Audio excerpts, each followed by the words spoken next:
Hey, what's poppin'? This is Anderson Paak, and you listen to my girl Ivani. Yes, Lord! It's the all-new Magic 107.3. My name is Ivani. I'm so excited to talk to this guy. He has a new album dropping on Friday. It's called Oxnard. I have Anderson Paak on the phone. How are you doing? Yes, Lord!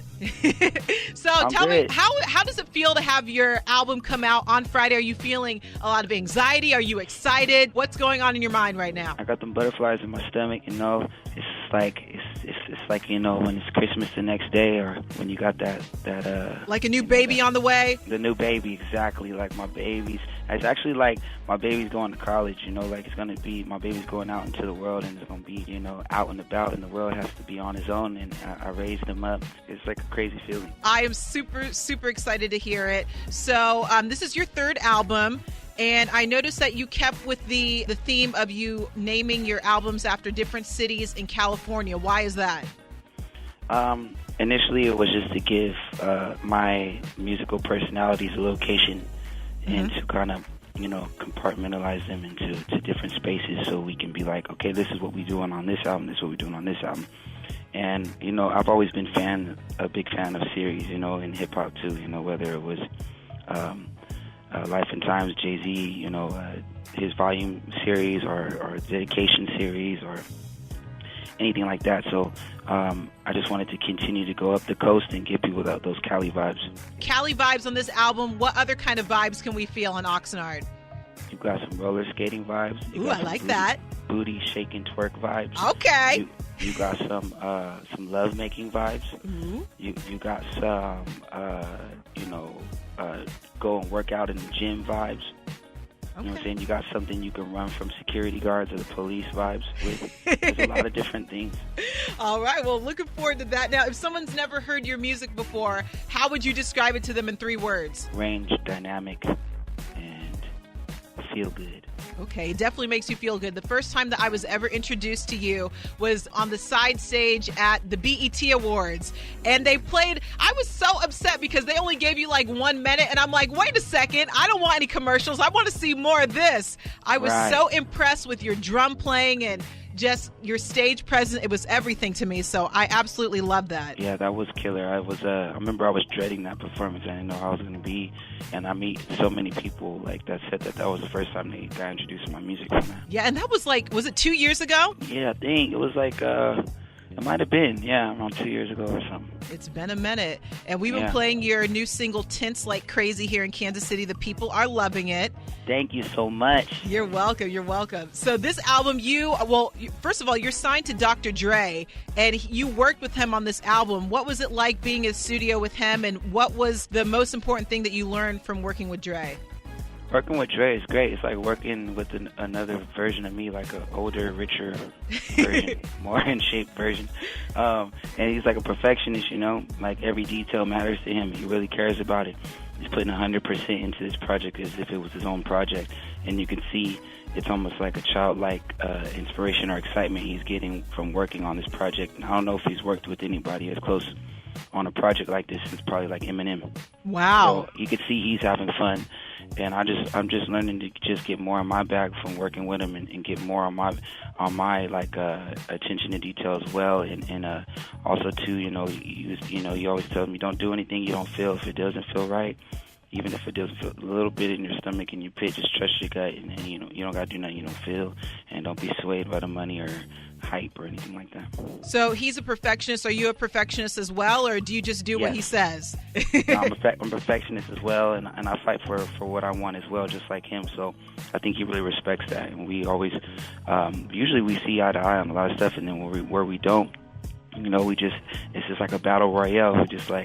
I'm just like, you know, I think it should be like this, and sometimes, you know, he wins, sometimes I win. So it's just like, it's dope, you know. Sometimes you just gotta compromise, but a lot of times his favorite thing to say is, your call, AP, you know, like he always like, I think he has a lot of trust and mutual respect.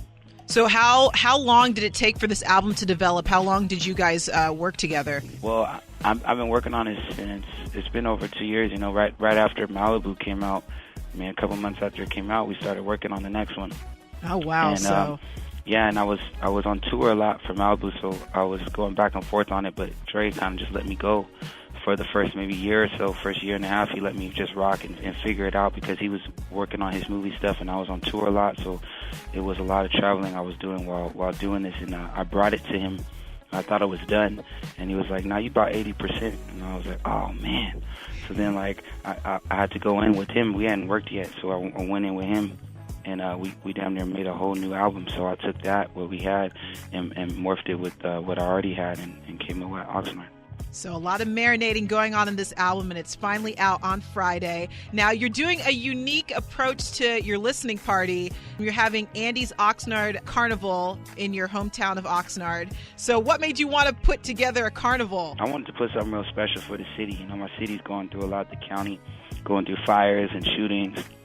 And so I just want something where people can go and, you know, free for the public, and they can just go and have a good time and take their mind off of the stress that's going on, and kind of, you know, provide just like, you know, some fun for the families and the kids and for the fans, and just give back. You know, I'm just really grateful to have fans and support of my city, and you know, Oxnard, LA, and worldwide. You know, I'm nothing without them, so I really want to do what I can to just get back to them.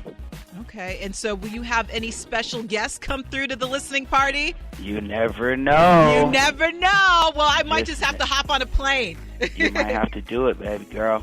All right, so I want to ask you before I get you off the phone, what are the special guests that we can anticipate on this album?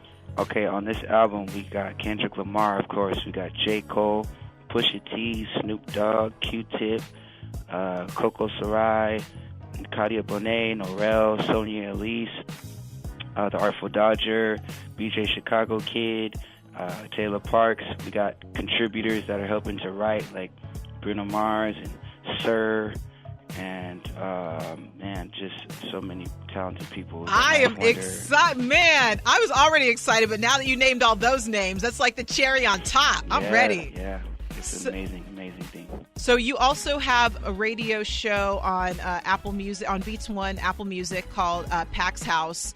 House Radio. So how do you like doing the radio side, or do you like to just stick to the music, or you like them both?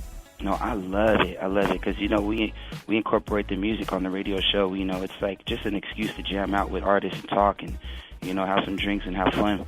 And it's so much fun, you know, to set up segments, and it's like more of like a variety show, if anything.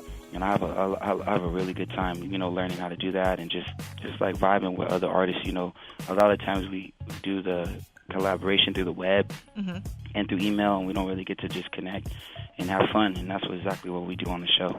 So you've already worked with Dre. Who's a dream artist that you have yet to work with? I still want to work with D'Angelo. Ooh, yes. I would love to work with Beyonce, Rihanna. Shoot, man. Who else? So many people. I don't know. Anita Baker. Okay. Well, we'll speak that positive into existence, and we'll see it on the next album, right? That's right.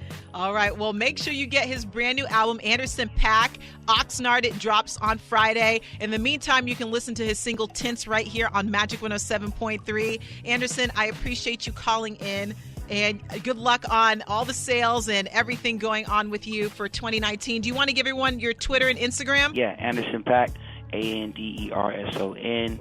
Paak, Paak. My Instagram is Anderson._Paak, and my Twitter is Anderson .Paak.